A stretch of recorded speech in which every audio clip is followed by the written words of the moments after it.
ndashima Imana cyane, ndashima Imana kubwo kubangaha, ndashima Imana kuko Imana yabikoze bigakunda. Ndashima Imana kubwa buri umwe wese, ndashima Imana kubw'iri torero. Ndabashimiye, ndashima ubuyobozi bwatutumiye kudusangira ijambo ry'Imana. Umubyeyi umaze gusenga bivuze neza, tuvuga iby'Imana yadutumye, tuvugira Imana. Reka tunyaruke dusome ijambo ry'Imana, ubundi mugaye mfite uko ariko kose munyemerere batakanya turamye mu ndirimbo imwe gusa, ubundi dusome ijambo ry'Imana. Ndaza gusaba umuntu uzi gusoma neza mu buryo bwihuse, kuko turaza gusoma igice cyose cya Zaburi 91, afate mikoro niba bishoboka aze kutuyobora muri ako kanya.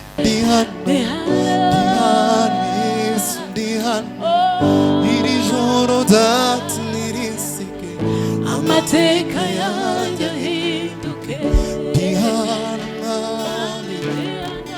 Dihano Yesu, iri joro data nirisige, amateka yanjye ahinduke.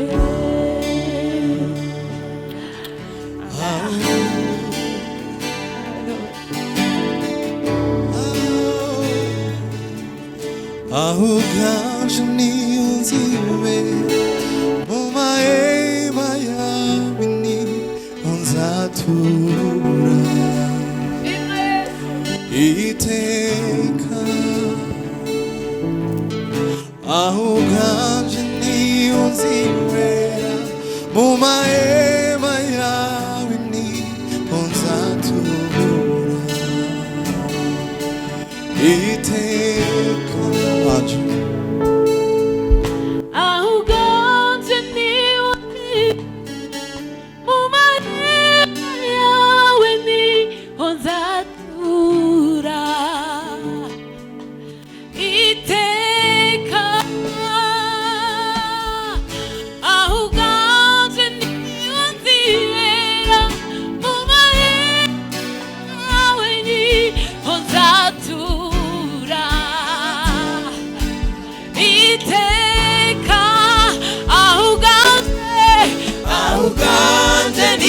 Nzibera mu mahema yawe niho nzatura iteka. Aho uganje niho nzibera, mu mahema yawe niho nzatura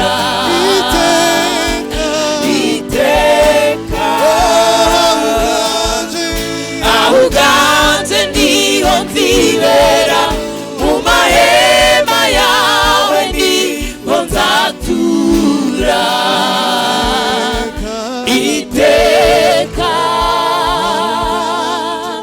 Aho uganje niho nzibera, mu mahema yawe niho nzatura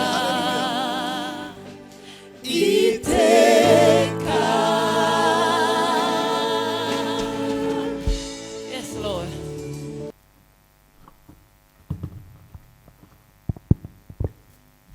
Reka dufate Bibiliya zacu dusome aho baturangiye, dusoma muri Zaburi ya 91. Zaburi yose turayisoma. Uba mu rwihisho rw'isumba byose azahama mu gicucu cy'ishobora byose. Ndabwira Uwiteka nti, uri ubuhungiro bwanjye n'igihome kinkingira, Imana yanjye niringira. Kuko ari we uzagukiza ikigoyi cy'umugoyi na mugiga irimbura. Azakubundikiza moya ye, kandi uzajya uhungira munsi y'amababa ye. Umurava we ni ingabo n'icyuma kigukingira. Igiteye ubwoba cya nijoro kizagutinyisha, cyangwa umwambi ugenda ku manywa, cyangwa mugiga igendera mu mwijima, cyangwa kurimbura gutsemba ku manywa y'ihangu. Abantu 1000 bazagwa iruhande rwawe, abantu inzovu bazagwa iburyo bwawe, ariko ntibizakugeraho. Uzabirebesha amaso yawe gusa, ubone ibihembo by'abanyabyaha. Kuko ari wowe buhungiro bwanjye Uwiteka wagize kuko ari wowe buhungiro bwanjye Uwiteka wagize isumba byose ubuturo. Nuko nta kibi kizakuzaho kandi nta cyago kizigera ihema ryawe, kuko azagutegekera abamarayika be ngo bakurindire mu nzira zawe zose. Bazakuramira mu maboko yabo ngo udakubita ikirenge ku ibuye. Uzakandagira intare n'impoma, uzaribata umugunzu w'intare n'ikiyoka. Kuko yankunze akaramata, nicyo nzamukiriza, nzamushyira hejuru kuko yamenye izina ryanjye. Azanyambaza nanjye mwitabe, nzabana nawe ku makuba no mu byago, nzamukiza muhe icyubahiro. Nzamuhaza uburame kandi nzamwereka agakiza kanjye. Mwakira ijambo ry'Imana. Mu kanya gato gasigaye ndaza kugerageza kuvuga kuri ino zaburi, ariko ndaza kujya no mu bindi byanditswe bitandukanye, ariko kubw'umwanya nshobora kuza kugenda mvuga imirongo situgeyo kuhasoma, ariko ufite aho byandika wabyandika ugataha ukaverifiye ukareba koko ibyo twavuze koko niba ari byo. Ikindi nawe ukumva icyo umwuka w'Imana ariko kubiza iri jambo. Yesu ashimwe cyane, kuko Imana ishobora guhishura bimwe igabishurira umuntu, wajya hirya nawe ikaguhishura bitandukanye n'ibyo, ariko bikubaka ubwami bw'Imana. Yesu ashimwe cyane. Haleluya, haleluya. Yesu ashimwe cyane. Haleluya, amen, amen, amen, amen. Iri jambo riri muri Zaburi nge ryarantunguye, kuko nari ndize ejo mundi ndisoma kugira ngo rizabe iryo nigisha uyu munsi. Nasanzemo ibitandukanye nuko naritekereza.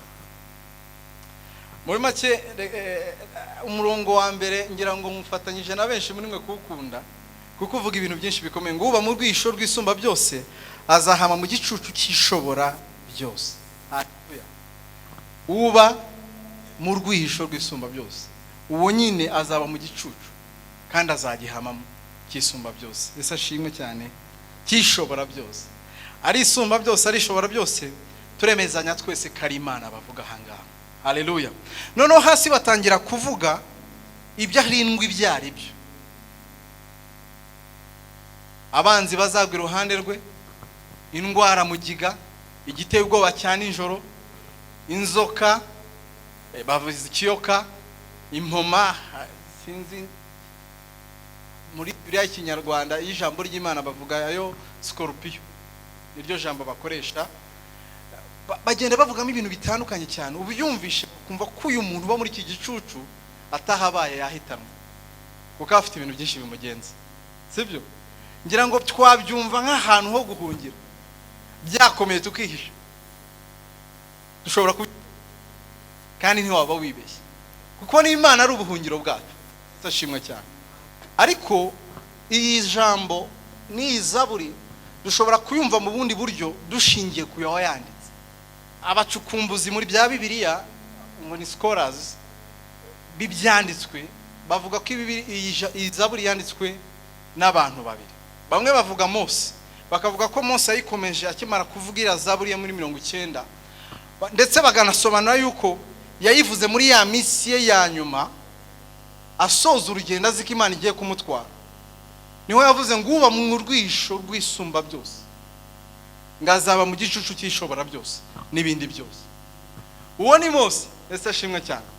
Abandi bakavuga ngo nyamara siwe. Iyo turebye imyandikire ye bishoboka ko ari Dawidi wayanditse, ariko abavuga Mose bo baravuga ngo niba atari na Mose, ni umuntu wari umutambyi wagize igihe kinini cyo kuba mu ihema ry'Imana. Bose bahurizaho, kibe umutambyi, kibe Mose, kibe Dawidi. Kuko ngisoma iyi Zaburi njye numvaga ari ahantu ho guhungira byakomeye. Nasanze abo bagabo amateka yabo batarigeze batinya Satani. Mu by'ukuri rero si Zaburi y'ubuhungiro, bishobora kuba ubwihisho, ariko ubwihisho atari kuvuga ngo ubuhungiro. Reka mbisobanure mu mvugo isanzwe y'aka kanya. Ariko iby'intambara za gisirikare abazizi, indake ziba ku rugamba, kandi indake n'ubwihisho. bwaba ari ubuhungiro sindaki cyangwa ni ubuturo buri strategique bwo kurwanya umwanzi. Ni ukuvuga ngo nubwo ari ubwihisho suko twatinya, ahubwo naho dukura imbaraga zirenze zo kunesha umwanzi. Yesu ashimwe cyane. Rero ntago ari zaburi yuko umuntu yananiwe, ntago bavuga ngo unaniwe nazi, Yesu arabikora. Ariko iki si cyo bashaka kuvuga. Uri mu rwihisho rw'isumba byose, ngazaba mu gicucu cy'ishobora byose. Biratangaje. Yesu ashimwe cyane. Bye byankozeho cyane. Ni ukuvuga ngo ni ijambo nanone ry'ubutsinzi nubwo byitwa ubwihisho. Yesu ashimwe cyane. Dutandukanye context yo gutinya no guhunga na context yo kwihisha ari kurwanya umwanzi. Muri make ibihugu bikomeye ku isi bifite ubutasi bukomeye. Ubutasi bukomeye ntibukorerwa ku mugaragaro, bukorerwa mu mwijima. Aha abantu batareba niho haturuka ibyo abantu babona nk'intwaro zikomeye cyane. Yesu ashimwe cyane. Intambara turi kumva ntiyateguye uyu munsi turi kuyumva. Ni icurabwenge zaziteguye mu mwijima, uyu munsi turi kubona ibyo tutigeze dutekereza. Yesu ashimwe cyane. Imana iravuga ngo rero burya ndi n'ubwihisho kuba ari mu rugamba. Wenda ndishobora kubyumva akakanya neza, ariko reka turebe ubuzima bwa Mose, turebe amagambo nakabaye ngenda umurongo ku wundi, ariko biraza gusa nkaho atari ko biri bugende kubera umwanya. Ariko reka turebe aramutse ari Mose wanditse iri jambo yabavuga iki, kuko ibi ntago ari ibikorwa by'ibyabaye gusa, ni byabaye hashize, ariko avuga ngo niko bikora. Nabitinzemo, narabibonye, ibi bintu birakora, n'imisiri imbere birakora. Yesu ashimwe cyane. Aho ngo ndabwira Uwiteka umurongo wa 2 nti uri ubuhungiro bwanjye n'igihome kinkingira, Imana yanjye niringira. Yego n'ubuhungiro burimo ngo kuko ari wowe, kuko ari uzagukiza ikigoyi cy'umugoyi na mugigirimbura.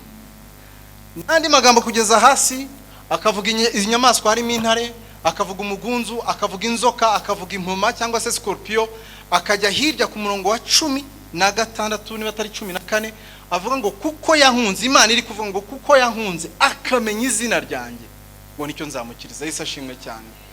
Mose ni umugabo wabanye n'Imana, twese twayarazisomye izo nkuru. Yabanje kubona Imana mu gihuru cyaka nk'umuntu wari we wese, yumva Imana iri kumusubiza mu gihugu yakuriyemo imyaka 40 yose, azi imikorere yacu, azi urwego rw'ubutasi bwacu, azi ibigega byacu, azi ingabo z'abasirikare, nako abasirikare bakigize, azi imyitozo yacu, azi icyo ubwoko Imana amubwiraga rwo Isirayeli kujya gukurayo bufite icyo buvuze, azi icyo buvuze ku mutungo w'igihugu. Yesu ashimwe cyane. Yarazi neza ubusobanuro bw'abantu. Bibiri ivuga ngo ni 600 batabariyemo abagore n'abana. Iyo ubaze neza byiburuka avuga ko buri wese yari afite umugore n'umwana, tutitaye ko harimo abasore, ariko tugatekereza ko harimo n'ababyaye inshuro 3-5. Ubwo yenda dukube 3 ni miliyoni n'abantu 800. Abo bantu gusoka mu gihugu ntabwo cyari ikintu cyoroshye, ariko Mose yumvira Imana. Noneho yasobotse ari umujenerali wa mbere, imwinjiza muri Egiputa ari umushumba. Ari umujenerali ntiyatsinze urwo rugamba, icyo yashoboye yishe umusirikare umwe mu masomo yose yize. Imwinjiza afite inshyimbo, afite inkuru. Iramuga ngo noneho nahinduye imikorere by'imbere, nzabana nawe, uzaba akanwa kanjye, nzagukoresha. Ntidushaka gutinda mu kubitekereza uko yitwaye n'uko yagenze. Bibiri tubwiye yuko yageze akagenda, yahaye impamvu Imana zitumvikana. Imana yamubwira ngo ibyo umbwira byose sinibeshye kugutora, genda ukure. Mose aragenda, ngagereyo abanza guca mu Bisiraheli.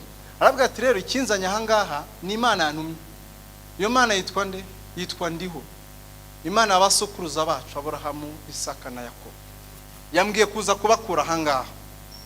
Iyo ibintu bitarabaseriye hari abantu bapfa kubyizera, ducika intege y'ibintu byabaye seri. iyo dutangiye guhura nabyo nibwo abantu bavuga ati warivugiraga kameme. Mose ariko yababwiye arenze ajya kwa Farawo.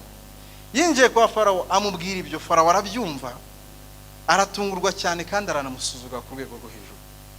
Ni gute ushobora gutekereza wowe uzi ibyo uvuga, wowe uzi umutungo w'igihugu? Ukraine n'Uburusiya barwana kubera inyungu, ni inyungu. Wowe uraje ngo nguhe igishoro, aba ni nka zahabu dufite, ni abakozi tudahemba. Kuvamo kwacu biratuma ubuhangange bwacu kutuvamo biratuma ubuhangange bw'igihugu cyacu budakomeza kuzamo. Yari kesi ikomeye, ntago kari akantu koroshye ko kuvuga ngo reka umwana atahajye iwabo. Zani inyungu zishobora gutuma igihugu gihaguka kigatera ikindi. Ibimenyetso Imana yamuhaye ngo agaragarize imbere ya Farawo byagombaga kumwemeza.